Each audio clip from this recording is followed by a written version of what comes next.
La pointe de la lance. 2 janvier 2013. Parole de Yahushua à sa messagère, Julie Wedby, traduite et lue par Justine. J'aimerais poser la question suivante à ceux qui disent qu'ils marchent dans mes pas. Lorsque vous êtes confrontés à des épreuves et des tribulations, lorsque des situations qui semblent insurmontables se présentent à vous, quand ceux que vous aimez vous offensent, vous trahissent, vous insultent et vous condamnent, lorsque la pointe de la lance pénètre votre cœur, de quelle façon saignez-vous? Répondez-vous à l'amertume par l'amertume? Ripostez-vous avec colère et jalousie? Des insultes pour chaque blessure occasionnée? Des remarques blessantes en réaction aux opinions douloureuses non sollicitées? Sont-ce des réponses et des remarques empoisonnées qui saignent de votre plaie? Ou bien faites-vous preuve de grâce, de miséricorde, d'amabilité, de compassion et d'amour inconditionnel? J'ai conscience que ce que j'attends de vous n'est pas facile ni naturel dans votre royaume physique. Vous devez vous rappeler cependant que je suis le parfait exemple en ce que je vous ai montré ces choses, ces actes de gentillesse et de miséricorde qui peuvent et doivent être démontrés. Je suis venu afin de vous montrer qu'il y a une voie possible. C'est ma voie. Et en effet, ce n'est pas la réaction que vous, de votre propre initiative, choisiriez. Je vous ai appelés à être mes héritiers, mes frères et sœurs. Je réclame de vous que vous viviez une vie séparée du monde. Je vous ai dit et répété que ce monde n'est pas votre demeure. En cela, je souhaite que vous trouviez du réconfort. Quand vous répondez au mal par le mal, vous ne faites que perpétuer les ténèbres qui baignent ce monde.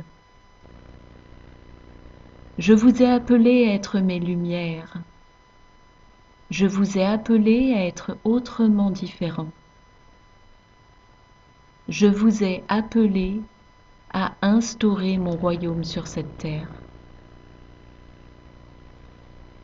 Montrez à ces âmes perdues qu'il y a de l'espoir, que tout n'est pas perdu. Bien souvent, vous êtes les seules lumières qu'ils verront jamais. Oui, j'ai permis à leur cœur de s'endurcir.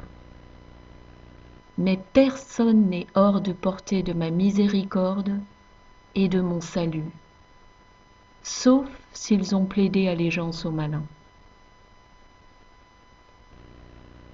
Si vous désirez vraiment marcher avec moi, et si vous avez prié pour être de mes disciples, alors ne priez pas des prières égoïstes.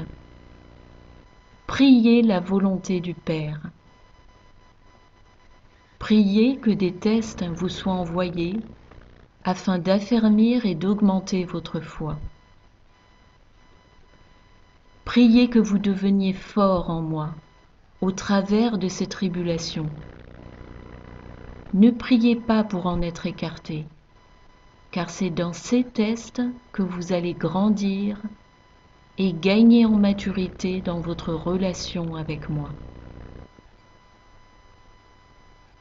Je parle dans ma parole de ma voie comme du chemin étroit.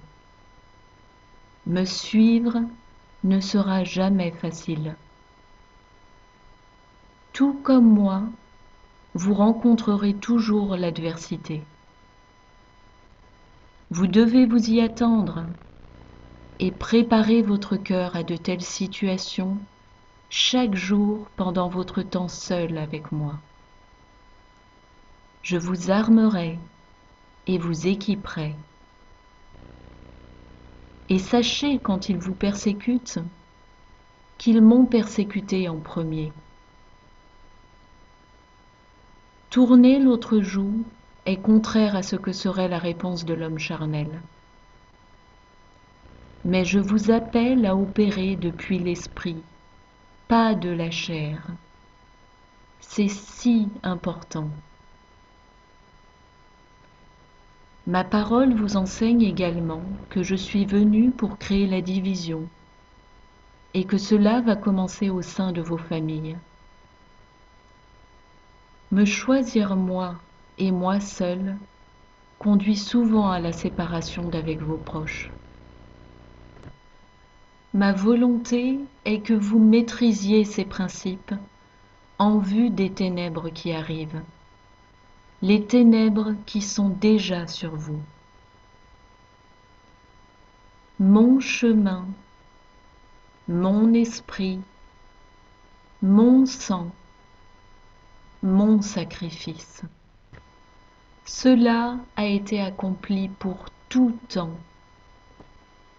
Réalisez cela et réalisez à quel point mon cœur a saigné un amour inconditionnel pour chacun d'entre vous. À la pointe de la lance saigne de l'amour. L'agneau qui fut mis à mort.